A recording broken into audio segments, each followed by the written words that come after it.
I traveled the world because I wanted to know, how the mind works, because I started using hypnosis because when I first left school in Rhodesia, and I got my matric and all that, or my GCE O levels and a couple of M levels, and so I got a general education, but I couldn't see myself working for 40 years in a job that I didn't really enjoy, like my dad did. And he was an alcoholic, and he was divorced, and he's telling me to go on that trip because he knew no better. And society says that's what you do. And all my friends were doing it.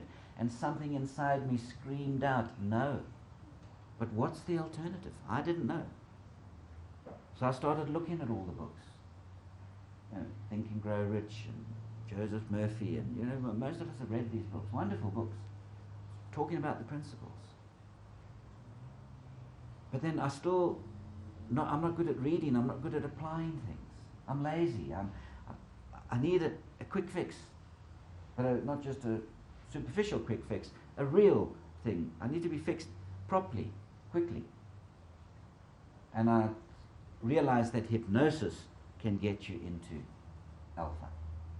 Hypnosis is the key, because hypnosis just means sleep. And if you go to the sleep state, the alpha state, then you've accessed the subconscious mind and you can change those patterns around. So I wanted to do hypnosis. I read a few books, practiced on my girlfriends, and it worked, And I thought, well, I can do more than that.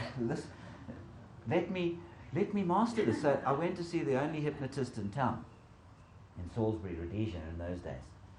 And as I walked in there, he had this beautiful plush office, and here this man was helping people use their minds and, solve problems. And I thought, this is it. I want to do this so badly. Every cell of my being shouted out, yes, do this. So I said to him, I want to do this. Help me. Train me. What must I do? I'll do anything. He says, right, give me $3,000. No, I didn't have any money. I just came out of the army in Rhodesia. I didn't have any money, and I walked away there a bit despondent. And I thought, I've got to do that. Now, if I'm going to go and get a job and save up $3,000, which I could do, which is the conventional way of doing things, it's going to take me about 3 years. I mean, those days you get about 50 Rand a month, and the average job, starting off, 50 pounds, whatever it was.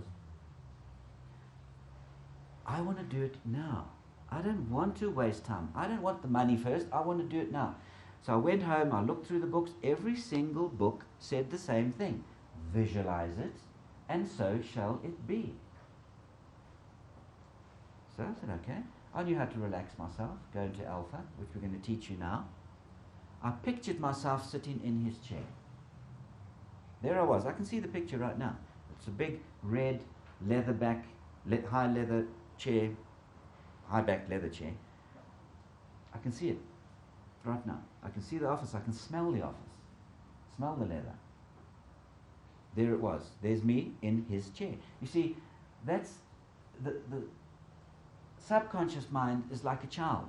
It never grows up beyond 7 years. It doesn't develop and be all sophisticated and fancy. It's simple. So you picture a simple picture, and that says it all. Because that says it all. I'm sitting in his chair. That shows the universe that's what I want to do.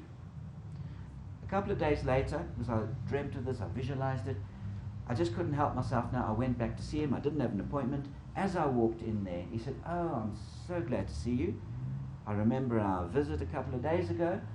I've been looking for you. You didn't give me your number. I said, I don't know. What have I done? He says, I want you to take over tomorrow. He showed me his ticket to America. I fell back in the chair. I couldn't believe it. I said, what do you mean? I pinched myself. I thought I was falling asleep now and I'm still dreaming because this is what I want. And now I'm dreaming that I've got it.